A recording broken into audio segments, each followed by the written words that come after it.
목적지였습니다. 예, 오늘 이렇게 거룩한 주일 예배에 참석한 여러분을 사랑하고 축복합니다. 우리 옆 사람하고 인사하겠습니다. 사랑합니다. 손도 한번 잡아주시면서 축복합니다. 저도 여러분을 사랑하고 축복합니다. 몇 가지 중요한 광고 있습니다. 주보 안에 빌립 전도학교 신청서가 있습니다. 지난 1학기 동안 정말 행복하게 우리 전도했습니다. 여러분, 이 빌립 학교에 참석하면 정말 하나님 앞에 기뻐하고 또 이때까지 경험하지 못한 큰 은혜를 받게 됩니다. 많이 지원해 주시기 바랍니다. 다가오는 금요일은 2학기를 시작하면서 이제 우리 구역 연합예배로 모이게 됩니다. 그때는 구역별로 팻말을 붙일 겁니다. 1구역, 2구역, 3구역, 4구역. 그 팻말에 거기 자기 구역이 딱 앉게 됩니다. 그래서 구역 식구들 다 참석할 수 있도록 격려해 주시고, 올 때 해야 할 일이 있습니다. 그러니까 이제 10월 마지막 주가 우리 이제 새생명 축제 주간입니다. 그때를 위해서 미리 준비하는 겁니다. 그래서 예를 들면 전도 로고송, 나가세 나가세 주 예수만을 위하여 17구역 화이팅! 여기 노래입니다. 나가자 전하자 모셔오자 17구역 150명 이렇게 9호까지 이런 예를 들어서 했습니다. 그래서 구역별로 1구역부터 우리 18구역까지 이렇게 준비해 와서 한번 발표하고, 하반기에 하나님께서 많은 영혼들을 하나님께로 인도하는 일에 우리가 매진할 수 있도록 도와주시면 감사하겠습니다. 예, 오늘도 이렇게 우리 또 귀한 분들이 예배에 참석했습니다. 우리 고 김태식 성도님 이렇게 장례를 마치고 우리 김만영 집사님, 박태자 집사님 예배에 참석했습니다. 자리 한번 일어서 주십시오. 예, 온 가족이 다 이렇게 참석했네요. 예, 우리 위로의 박수 한번 쳐주시면 좋겠습니다. 예, 감사합니다. 자리에 앉아주시고요. 예, 오늘도 하나님께서 우리 창녕제일교회 가운데 귀한 분들을 또 허락해 주셨습니다. 이름 호명하면 자리에서 한번 일어서 주시면 좋겠습니다. 우리 성낙동 집사님, 또 이순백 권사님 어디 계십니까? 예, 성낙동 이순백 권사님, 예, 감사합니다. 박수 한번 쳐주시고요. 또 우리 김찬영, 김영은 형제자매님 어디 계십니까? 예, 감사합니다. 일어서 주시고요. 예, 우리 또 김성궁 형제님 어디 계십니까? 예, 한번 일어서 주십시오. 예, 예. 자, 금방 이름 호명하신 분하고 우리 김만영 집사님 가족도 한번 일어서 주시고요. 이분들을 한번 축복하겠습니다.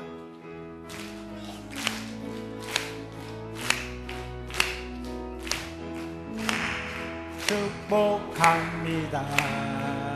주님의 이름으로 축복합니다.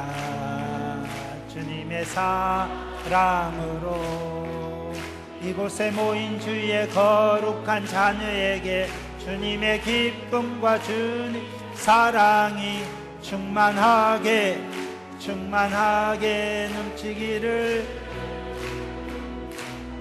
믿어. God bless you. God bless you. 축복합니다. 주님의 사랑으로 축복합니다. 환영합니다. 제가 한번 기도하겠습니다. 하나님 아버지, 이렇게 우리 성낙동 이순백 귀한 주의 백성들, 김찬영, 김영은, 김성궁 귀한 형제자매들, 또 김만영, 박태자 집사님 가정 함께 예배의 자리에 참석했습니다. 하나님, 우리 가운데 임재하여 주시고 성령의 말할 수 없는 은혜와 또 위로하심의 은혜가 있게 하여 주옵소서. 예수님 이름으로 기도합니다. 오늘 본문 말씀은 사도행전 5장 17절부터 42절까지 전체를 다 봐야 되지만 분량이 많아서 32절까지만 읽었습니다. 여러분, 우리가 주일마다 살펴본 대로 나면서부터 안전뱅이였던 사람을 고쳐준 베드로의 설교를 듣고 5천 명이 회개하고 초대교회 예루살렘 교회의 성도가 되었습니다. 그때 베드로와 요한은 체포되어 투옥됩니다. 예루살렘 교회가 첫 번째 박해를 받게 되는 겁니다. 두 사도는 예수의 이름으로 다시는 가르치지 말라 하는 그런 경고를 받고 풀려납니다. 그러나 예루살렘 교회가, 온 교회가 합심하고 기도하고 성령이 충만하여 담대히 하나님의 말씀을 전파합니다. 그러니까 더 많은 사람들이 예루살렘 교회에 나와서 하나님 앞에 예배드리게 됩니다. 그런데 이때 사도행전 5장에서 예루살렘 초대교회가 날마다 부흥되고 지경이 넓어갈 그때에 아나니아와 삽비라 사건이 터지게 됩니다. 베드로의 책망을 들은 아나니아 부부가 그 자리에서 죽었습니다. 이는 하나님께서 오고 오는 모든 교회는 하나님 앞에 교회의 순결성을 지키기 위하여 썩은 가지, 죄악의 가지를 잘라내신 것입니다. 그래서 교회가 정결케 되고 순결케 되니까 더 교회는 부흥되기 시작합니다. 그때 교회가 부흥될 때 2차 박해가 일어납니다. 대제사장들과 사두개파 사람들이 마음에 시기심이 가득하여 사도들을 다시 잡아들였지만 주의 사자가 그들을 구출해 주었습니다. 사도들은 구출되니 성전에 서서 하나님의 말씀을 가르치다가 다시 체포되어 공회 앞으로 끌려옵니다. 그러나 성도들은 담대하게 사도들은 복음을 전합니다. 그때 대제사장들과 사두개파 사람들은 격려하여 사도들을 죽이고자 했지만은 율법 교사 가브리엘의 만류로 사도들은 채찍질 당하고 다시는 예수의 이름으로 전하지 마라 그렇게 하고 풀려납니다. 여러분, 오늘 말씀을 통해서 박해 중에서도 생명의 말씀을 다 전하는 일에 최선을 다한 그 사도들과 초대교회 성도들의 믿음을 저와 여러분들이 배울 수 있기를 예수님의 이름으로 축원합니다.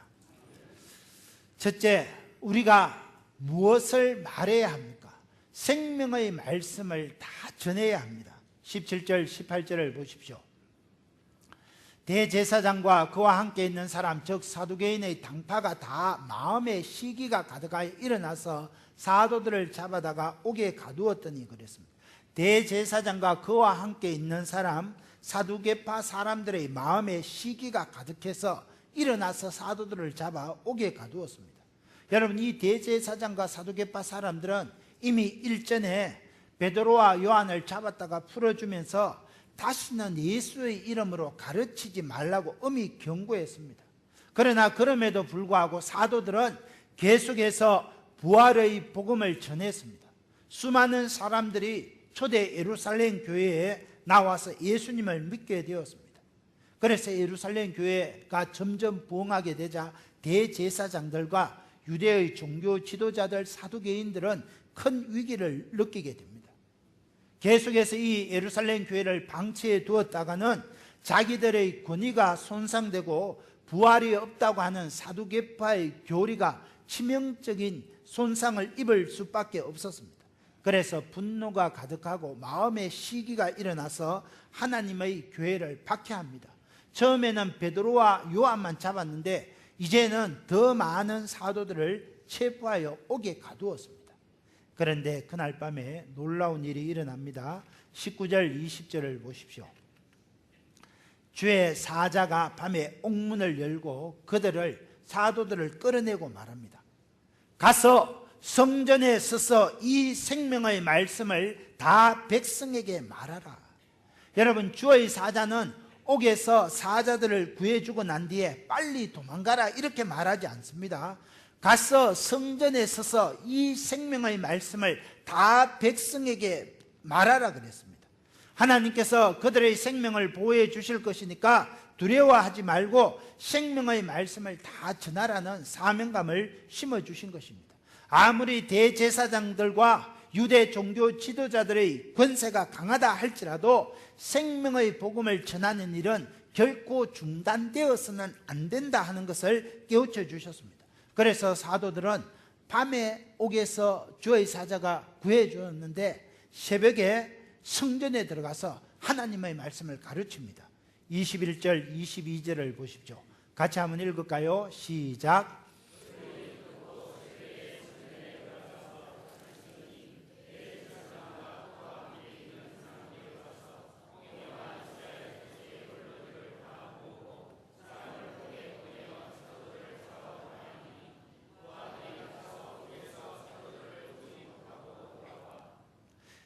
대제사장들과 그와 함께 있는 사람들이 지금 옥에 있는 사도들을 재판하기 위해서 공회원들을 부르고 이스라엘 각 지파의 원로들을 다 소집했습니다.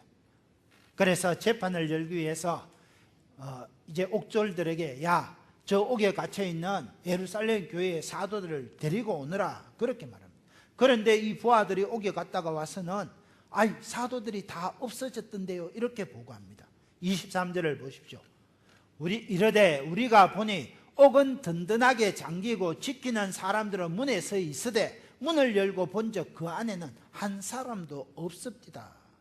그들이 가보니까 옥문은 든든하게 잠겨있고 지키는 사람들은 굳게 문에 서 있었습니다. 그런데 문을 열어보니까 한 사람도 없었다고 했습니다. 성전 맡은 자와 제사장들이 이 일을 듣고 어찌 될까 해서 두려워했다. 24절에 그렇게 이야기합니다. 그런데 또 한 사람이 흑흑거리며 달려오더니 제사장님, 지금 옥에 갇혀있던 그 사도들이 어떻게 된지는 모르지만 풀려나와서 성전에서 생명의 말씀 예수님을 전하고 있습니다. 25절에 그렇게 이야기합니다. 그러니까 성전 맡은 자들이 다시 출동해서 사도들을 잡아옵니다. 그렇지만 백성들이 돌로 칠까 두려워서 그들을 함부로 대하지는 못했습니다. 사랑하는 형제자매 여러분, 오늘 본문 말씀에서 우리는 두 가지를 배울 수 있습니다. 첫째, 예루살렘 교회의 핍박의 원인은 바로 종교 지도자들 대제사장과 사두개파 사람들의 시기심에서 비롯되었다는 것입니다. 교회가 부흥하는 것을 시기해서 대제사장과 사두개인들이 박해를 시작한 것입니다. 여러분, 오늘 저와 여러분이 사는 세상 사람들은 이 시기심을 죄로 여기지 않습니다. 물론 시기심이 긍정적인 측면도 있습니다. 약간의 시기심이 있으면, 경쟁심이 있으면 자기를 채찍질하며 발전합니다. 그러나 부정적인 면이 훨씬 더 많습니다. 시기심은 자기 스스로를 고립시킵니다. 주위 사람들과 친밀한 관계를 갖지 못하게 합니다. 여러분, 가인은 동생 아벨에 대한 시기심 때문에 인류 최초의 살인자가 됩니다. 성경은 가인이 악한 자 마귀에게 속하여 아우를 죽였다고 요한일서 3장 12절에 그렇게 이야기합니다. 그러니까 시기심은 마귀의 올감이라는 것을 알아야 됩니다. 이 시기심의 올가미에 걸리게 되면 끊임없이 다른 사람과 나를 비교하고, 저 사람은 가졌는데 나는 왜 가지지 못했을까? 저 사람은 좋은 부모를 만났는데 왜 우리 부모는 이런 부모를 만났을까? 비교하고 열등감에 사로잡히게 됩니다. 시기심의 올가미에 붙잡히게 되면 다른 사람들을 헐뜯고 비방합니다. 형제를 미워하고 분노하고 결국에는 살인을 저지르게 됩니다. 이스라엘의 초대 임금 사울을 생각해 보십시오. 그는 이스라엘의 왕이었지만 소년 다윗에 대한 시기심에 사로잡혔습니다. 다윗이 골리앗을 죽이고 돌아올 때 이스라엘 유인들이 이야기합니다. 사울이 죽인 자는 천천히요 다윗이 죽인 자는 만만히로다. 사울이 이 노랫말을 듣고 다윗에 대한 시기심이 불탔습니다. 그때부터 다윗을 의심하고 미워하고 분노하고 다윗에게 창을 던져 죽이고자 했습니다. 사울은 살인마처럼 다윗을 쫓다가 결국은 나라도 잃고 자식들도 잃고 자기도 비참하게 죽고 맙니다. 이처럼 마귀는 시기심을 이용하여 하나님의 기름 부음 받은 다윗을 죽이고자 사울을 부추겼습니다. 마귀는 시기심을 이용하여 사람들의 인간관계를 이간질하여 가정과 공동체를 무너뜨립니다. 그래서 잠언 14장 30절은 시기심은 사람의 뼈를 썩게 한다 그랬습니다. 여러분, 이처럼 시기심은 우리의 영혼을 썩어 들어가게 하는 무서운 병이라는 것을 기억해야 합니다. 우리 속담에도 사촌이 땅을 사면 배가 아프다는 속담이 있습니다. 여러분, 내 사촌이 형제 자매가 잘 되면 축하해 주어야 되는데 은근히 배가 아픕니다. 왜 그렇습니까? 내 안에 시기심이 있기 때문입니다. 여러분, 이런 시기심에서 자유로운 사람이 누가 있겠습니까? 솔직히 말씀드리면 우리 가운데 이 시기심으로부터 자유로운 분은 거의 없을 것 같습니다. 여러분, 우리 예수님을 믿는 성도들도 교회 안에서 보이지 않는 시기와 질투, 헛된 영광을 구하는 마음 때문에 끊임없이 남과 비교하며 자신을 괴롭히는 그런 분들이 있습니다. 나는 항상 소외받는 것 같은데 왜 저 사람은 관심을 받을까? 내가 창녕제일교회에 먼저 왔는데 왜 늦게 온 저 사람이 더 주목을 받지? 아이, 목사님은 왜 저 사람에게만 더 관심을 가질까? 여러분, 혹시 그렇게 생각하는 사람 없습니까? 절대 그렇지 않습니다. 여러분, 저는 여러분 한 분 한 분 다 소중하게 생각하고 여러분 다 사랑합니다. 그런데 내 안에 시기심이 있으면, 아이, 목사님은 저 나갈 때 우리 다 악수하지 않습니까? 그런데 악수하는데 제가 갑자기 이렇게 악수하다가 누가 인사해서 이렇게 하다가 악수 못하고 나갔는데 그분이 시기심이 있으면, 왜 목사님은 다 악수해 줬는데 나는 악수해 주지 않고, 시기심이 있으면 이렇게 생각하게 된다는 겁니다. 또 시기심에 사로잡히면 은근히 형제 자매를 깎아내리는 말을 합니다. 다른 사람에게 자기 생각을 퍼뜨려서 동조자들을 만듭니다. 그래서 성도와 성도 사이에, 성도와 목회자 사이를 이간질하고 하나 되지 못하게 합니다. 그래서 교회의 생명력을 상실하게 합니다. 그러므로 우리는 마귀가 심어주는 이 시기심, 헛된 경쟁심에서 벗어나야 합니다. 이런 모든 시기심은 사람의 헛된 영광을 구하는 마음에서 비롯되는 겁니다. 시기심의 그 뿌리에 보면 내가 더 인정받아야지, 내가 더 저 사람보다는 특출해야지 하는 이런 헛된 영광을 구하는 마음이 있기 때문에 시기심이 발생하게 된다는 겁니다.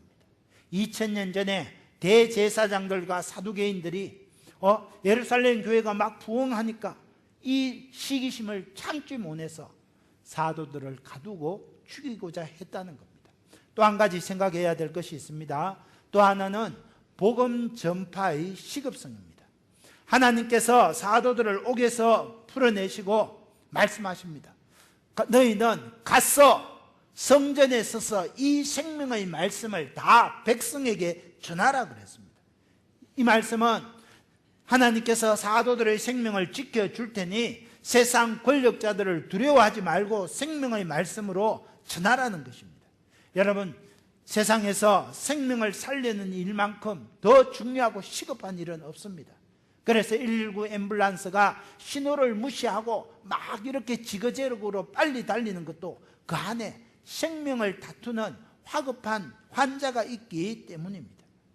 오늘 예루살렘 교회 사도들이 극심한 핍박 가운데서도 생명의 말씀을 전하는 것이 가장 중요하기 때문에 주의 사자가 가서 성전에 서서 이 생명의 말씀을 다 전하라, 그렇게 이야기하는 것입니다. 사랑하는 형제자매 여러분, 오늘 우리에게도 하나님께서 동일하게 말씀하십니다. 가서 이 창녕 땅에서 생명의 말씀을 이 창녕 땅 모든 사람에게 다 전하라. 여러분, 오늘 이것이 성령께서 저와 여러분에게 주시는 하나님의 메시지입니다. 아이, 목사님, 그것은 사도들에게, 목사님에게만 주는 말씀이지 나와는 상관없어요. 그렇지 않습니다. 여러분, 저와 여러분이나 다 같이 예수님을 믿고 그 믿음으로 죄 용서함을 받고 하나님의 자녀가 되었습니다. 목사기 전에 저도 하나님의 자녀입니다. 저도 성도입니다.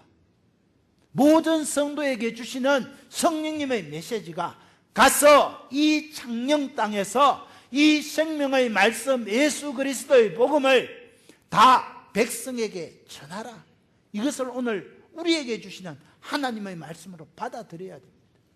그래서 때를 얻든지 못 얻든지 간에 이 생명의 말씀을 전할 때 하나님께서 여러분의 인생을 책임져 주시고 축복해 주시는 겁니다. 여러분, 생명을 살리는 일보다 더 중요한 일 절대 없습니다. 이 생명을 살리는 일은 가장 시급한 일입니다. 그래서 저희 교회는 10월 마지막 주일을 2017년 새생명 전도의 날로 잡았습니다. 그날에는 온 창녕 땅에 있는 사람들 우리 교회로 초청해서 예수님을 만나게 하는 그런 만남의 장을 열고자 합니다. 이 일을 위해서 9월 1일 날 우리 구역별로 이렇게 딱 구역별로 앉아서 나가세 나가세 주 예수만을 위하여 나가자 전하자 모셔오자 양육하자 17구역 150명 200명 그렇게 외치는 겁니다. 그렇게 외칠 때 여러분 우리 마음속에 성령께서 주시는 이 은혜 감동이 넘쳐납니다. 여러분 이처럼 복음을 전하는 일 생명을 살리는 일은 가장 시급한 일입니다. 지난 수요일 날 제가 말씀드렸습니다. 여러분 내 주위에 아직까지 예수님을 알지 못하고 사는 영혼들이 많이 있는데 그들에게 찾아가서 예수 믿으세요 우리 창녕제일교회에 오세요 이렇게 우리가 전하면 그리고 그 영혼이 예수님을 믿지 않고 죽었다면 그 영혼에 대한 핏값은 하나님께서 우리에게 찾지 않습니다. 그러나 내 주변에 예수님을 믿지 않는 영혼들이 수없이 있는데도 불구하고 우리가 전하지 않고 그 영혼이 죄악 가운데 죽었다면 그 영혼에 대한 핏값을 하나님이 나에게 찾으신다. 에스겔서 말씀에 있습니다.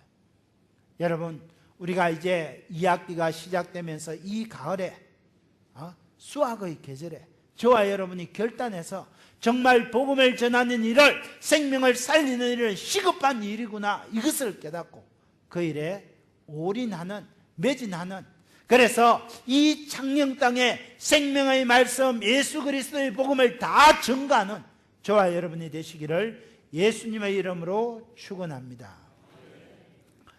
둘째, 또 우리는 무엇을 말해야 합니까? 회개의 복음을 전해야 합니다. 대제사장들과 사두개인들은 사도들을 끌어다가 공회 앞에 세우고 신문합니다. 28절을 보십시오. 이르되 우리가 이 이름으로 사람을 가르치지 말라고 응금하였으되 너희가 너희 가르침을 예루살렘에 가득하게 하니 이 사람의 피를 우리에게 돌리고자 함이라. 대제사장과 사두개인들은 사도들에게 두 가지 죄를 뒤집어 세웁니다. 첫 번째 죄는 너희가 공회의 결정을 따르지 않는다는 겁니다. 이전에 베드로와 요한이 잡혔을 때 다시는 예루살렘에서 예수의 이름으로 전하지 마라 하고 그들을 풀어줬습니다. 그런데 왜 그 결정을 따르지 않고 이 예루살렘에 예수의 이름을 가득하게 하느냐? 그러면서 죄를 뒤집어 세웁니다. 두 번째는 십자가에 죽인 예수의 죽음에 대한 그 책임을 우리에게 전가하려고 하는구나 그렇게 이야기합니다. 그때 사도들이 어떻게 대답합니까? 29절 같이 읽을까요? 시작.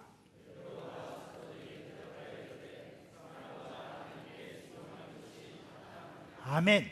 베드로와 사도들은 사람보다 하나님께 순종하는 것이 마땅하니라 그렇게 말했습니다. 여러분 사람보다 하나님께 순종하는 것 그게 마땅합니다. 맞는 말이지만은 여러분 실제로 그 일을 행하기는 쉽지 않습니다. 왜 그렇습니까? 지금 대제사장과 사두개인들이 어떤 사람입니까? 이들은 예수님을 십자가에 못 박아 죽일 만큼 그 당시에 권력을 가지고 있는 사람들입니다. 대제사장들과 사두개파 사람들의 말을 듣지 않으면 파리 목숨처럼 생명을 잃어버릴 수도 있습니다. 그럼에도 불구하고 사도들은 사람보다 하나님께 순종하는 것이 마땅하다 그렇게 이야기했습니다. 사람보다 하나님을 먼저 더 인정하고 하나님 중심으로 살겠다고 천명한 것입니다. 그러면 사도들이 공회원들에게 전한 메시지가 무엇입니까? 30절 31절 같이 읽겠습니다. 시작. 너희가 나무에 달아 죽인 예수를 우리 조상의 하나님이 살리시고 이스라엘에게 회개함과 제사함을 주시려고 그를 오른손으로 높이사 임금과 구주로 삼으셨느니라. 너희가 이스라엘 사내들인 공회원들과 너희 사두개파와 너희 바리새인들이 나무에 달아 죽인 예수를 우리 조상의 하나님이 살리셨다 그랬습니다. 하나님께서 그 예수님을 오른손으로 높이시고 임금과 구주를 삼으셨다. 그것을 이야기합니다. 여러분, 가서 이 생명의 말씀을 창녕 땅에 다 전하는데 무엇을 전해야 됩니까? 예수님을 믿으십시오. 예수님을 믿으면 여러분의 죄가 용서받고 여러분은 하나님의 자녀가 됩니다. 천국 갑니다. 이것을 전해야 한다는 겁니다. 여러분, 그렇다면 우리 하나님께서 십자가에 달려 죽으신 예수님을 다시 살리시고 임금과 구주로 세우신 이유가 어디 있습니까? 대제사장들과 사두개파들에게 또 이스라엘 족속들에게 회개함의 기회를 주시기 위함이었습니다. 여러분, 예수님께서 십자가에 대신 죽으심으로 우리의 모든 죄를 담당하셨습니다. 예수님이 십자가에 흘려신 그 보혈의 피로 말미암아 우리의 죄는 용서받았습니다. 예수님께서 나무에 달려 율법의 저주를 대신 감당하심으로 모든 율법의 저주에서 우리는 해방되었습니다. 예수님께서 부활하셔서 다시 살아나셔서 우리도 죽음의 권세를 깨뜨리고 승리 가운데 살게 됩니다. 이 다음에 재림하실 그 예수님과 함께 우리는 저 하늘나라 천국에서 영원토록 왕노릇하게 될 것입니다. 그 예수님께서 사도들과 함께 살아계시고 지금 이 자리에 우리와 함께 하신다는 겁니다. 누구든지 이 예수님의 이름을 부르는 자마다 죄사함을 받고 하나님의 자녀가 되고 천국에서 영생을 누리게 된다는 것입니다. 사랑하는 형제자매 여러분, 이것이 바로 복음입니다. 누구든지 주의 이름을 부르는 자는 구원을 받으리라. 예수님의 이름을 부르고 예수님이 십자가에서 나의 죄를 용서하시기 위하여 죽으시고 사흘 만에 성경대로 사흘 만에 다시 살아나셨다는 이 사실을 믿는 것, 이것이 바로 복음입니다. 우리가 이것을 증거해야 됩니다. 사랑하는 형제자매 여러분, 저와 여러분이 이 생명의 말씀을 창녕 땅에 전할 때 성령께서 우리와 함께 하십니다. 성령은 진리의 영이시기 때문에 생명의 말씀을 전할 때 우리와 함께 하십니다. 여러분, 영혼을 살리는 복음은 결코 신비주의가 아닙니다. 이미 공개되었습니다. 그래서 누구든지 길이요 진리요 생명 되신 예수님을 믿으면 죄 용서함 받고 하나님의 자녀가 되는 겁니다. 이것을 공개된 비밀이라고 합니다. 공개되었지만 성령께서 깨닫게 하지 아니하시면 이 복음을 받아들일 수가 없습니다. 여러분, 우리 가운데도 이 복음에 대해서 수없이 많이 들었지만 나와는 상관없다, 그렇게 생각하는 분들이 있습니다. 그런 분들은 성령님 복음에 대해서 깨닫게 해주시고 저도 예수님을 인격적으로 만나게 해주십시오, 그렇게 기도할 수 있어야 됩니다. 여러분, 저와 여러분이 오늘 이 창녕 땅에 가서 2017년 21세기에 예수 믿으세요, 예수님을 믿어야 죄를 용서받고 하나님의 자녀가 됩니다, 그렇게 전하는 것은 오늘 현대인들의 시각으로 보면 참 미련하다. 야, 그거 60년대 70년대 일이지 요즘 그래서 예수 믿는 사람이 어디 있겠노? 여러분, 그렇지 않습니다. 하나님의 말씀 성경은 분명히 이야기합니다. 전도의 미련한 것으로 영혼을 구원한다 그랬습니다. 저와 여러분이 나가서 이렇게 복음을 전하고 전도하는 것, 어떨 때 보면 미련하게 보이지만 거기에 역사가 나타난다는 겁니다. 이제 9월 1일 날 우리가 구역 전체 연합 예배를 드리고 9월 3일 날 새생명 전도 발표식을 하고 나면 그 다음 주일부터는 우리 부목사님한테 이야기해서 우리 창녕 예수 믿으세요 창녕제일교회 노란 띠를 한 300개 정도 준비할 겁니다. 그래서 우리가 이 띠를 메고 예배 마치면 저 창녕당 그 오거리, 무슨 오거리죠? 오리정 그 오거리까지 썩 걸어갔다가 썩 들어오고 막 이렇게 할 겁니다. 여러분, 보면 아주 미련스럽지만은 어리석게 보이지만은 그 일을 통해서 하나님의 영광이 나타난다고. 죽은 영혼들이 살아나는 역사가 일어나는 것입니다. 저와 여러분이 이 일에 매진할 수 있게 되기를 예수님의 이름으로 축원합니다. 자, 그러면 우리가 이렇게 복음을 말할 때, 생명의 말씀을 말할 때 어떻게 말해야 됩니까? 셋째, 능욕받는 것을 기뻐하며 전해야 합니다. 능욕이라는 말은 업신여김 받는다. 우리가 전도할 때, 복음을 전할 때, 아니 배운 사람 같은데 왜 이렇게 미련한 짓 하세요? 요새 이렇게 해서 뭐 그래요? 그렇게 다른 사람들이 업신여길지라도 그것을 기쁨으로 받아들이며 복음을 전해야 한다는 겁니다. 33절을 보십시오. 그들이 크게 듣고 크게 노하여 사도들을 없이하고자 할 때 재판장에 끌려온 죄수들이 공회원들을 너희가 십자가에 달려 죽인 그 예수님을 우리 조상의 하나님께서 다시 살리시고 임금과 구주가 되게 하셨다 이러니까 죄수들이 극하니까 대제사장들과 사두개인들과 바리새인들이 얼마나 기가 차겠습니까? 그래서 이놈들을 다 죽여버려야 되겠다.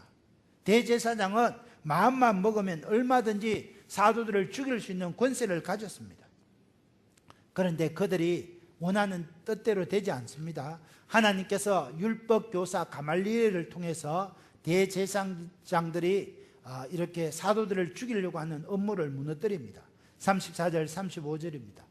바리새인 가말리엘은 율법교사로 모든 백성에게 존경을 받는 자라. 공회 중에 일어나 명하여 사도들을 잠깐 밖에 나가게 하고 말하되 이스라엘 사람들아 너희가 이 사람들에 대하여 어떻게 하랬는지 조심하라. 여러분, 가말리엘은 바리새인입니다. 그는 사도 바울의 스승이고 모든 백성에게 존경을 받는 대학자였습니다. 이 가말리엘이 사도들을 잠깐 나가게 한 후에 공회원들에게 말합니다. 이스라엘 사람들아 너희가 이 사람들의 사도들에 대하여 어떻게 하려는지 조심하라. 사도들을 죽이려는 그들에게 조심하라고 경고합니다. 그 이유가 36절 7절에 나와 있습니다. 이전에 더다가 일어나 스스로 선전하며 사람이 약 400명이나 따르더니 그가 죽임을 당함에 따르던 모든 사람들이 흩어져 없어졌고 그 후 오적할 때에 갈릴리 유다가 일어나 백성을 꿰어 따르게 하다가 그도 망한즉 따르던 모든 사람들이 흩어졌느니라. 가말리엘은 두 사람을 예로 듭니다. 한 사람은 더다라고 하는 사람인데 자칭 그리스도라 하며 나타날 때 400명이 그를 추종했습니다. 그러나 더다가 죽고 나자 다 흩어져 버렸다는 겁니다. 다른 한 사람은 갈릴리의 유다입니다. 갈릴리 유다가 호적할 때 일어나 백성들을 꿰어 따르게 했습니다. 그런데 갈릴리 유다도 망하니까 그를 따르던 사람들이 다 흩어졌습니다. 가말리엘이 이 두 사람을 예로 들면서 권면하는 것이 무엇입니까? 38절 9절입니다.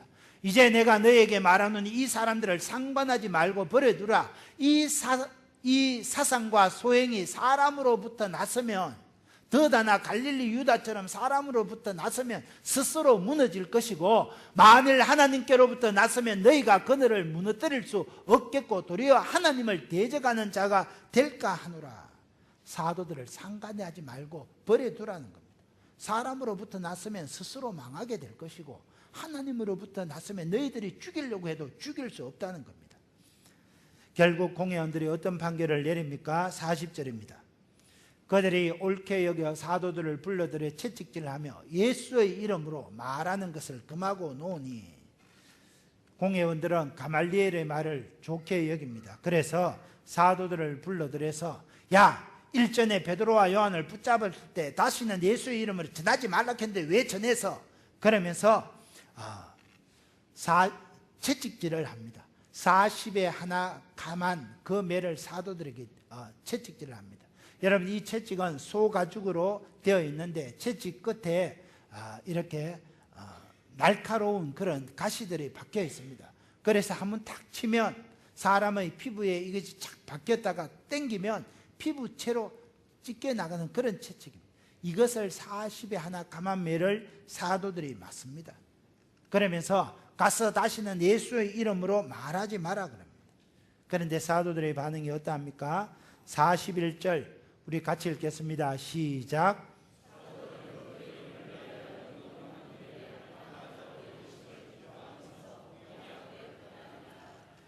지금 사도들이 40에 하나 감한 채찍을 당해서 몸을 일으키기도 힘들 정도입니다.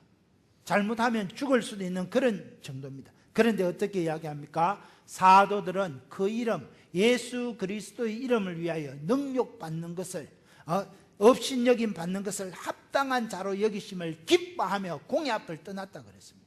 여러분, 2017년 새생명 축제를 앞두고 우리가 때로는 띠를 띠고 예수 믿으세요, 장령 제일교회에서 오세요 하면은 사람들이 손가락질을 할 수도 있습니다. 지난 일전에 우리 빌립 전도하면서 우리가 군청 앞에서 막 이렇게 복음을 전하고 찬양을 부르니까 우리 구장로님 그 오래 근무했지 않습니까? 군청 직원들이 퇴근하다가 구양서씨 저 멀쩡한 줄 알았는데 이 사람이 맛이 갔네, 업신여김을 당할 수도 있다는 겁니다. 그러나 사도들은 어떻게 합니까? 능욕받는 일에, 업신여김 받는 일에 합당한 자로 여기심을 기뻐하면서 공의 앞을 떠났다 그랬습니다.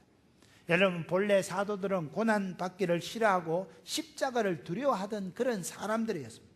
그러나 이 생명의 말씀을 전하다 보니 예수 그리스도의 그런 강한 군사들이 되었습니다. 베드로를 보십시오. 예수님이 잡힐 때 3번이나 주를 부인했습니다. 그런 베드로가 놀랍게 변화됩니다. 베드로전서 4장 13절 14절에 보면 이렇게 이야기합니다. 오히려 너희가 그리스도의 고난에 참여하는 것으로 즐거워하라. 이는 그의 영광을 나타내실 때에 너희로 즐거워하고 기뻐하게 하려 함이라. 너희가 그리스도의 이름으로 치욕을 당하면 복 있는 자로다. 우리가 예수님을 전하다가, 전도하다가, 복음 전하다가 능력받고 치욕을 받으면 복 있는 자다. 성경은 그렇게 이야기하는 겁니다. 여러분, 저와 여러분이 이 2학기 때 이 사도들의 고백과 같이 우리가 그리스도를 위하여 능력받으면, 치욕당하면 복 있는 인생이구나, 그렇게 생각하고 힘을 다해서, 최선을 다해서 복음을 전할 때 하나님께서 여러분을 책임져 주시고 복 주실 줄 믿습니다. 이 일에 저와 여러분이 매진할 수 있게 되기를 예수님의 이름으로 축원합니다. 이 말씀 생각하면서 주님,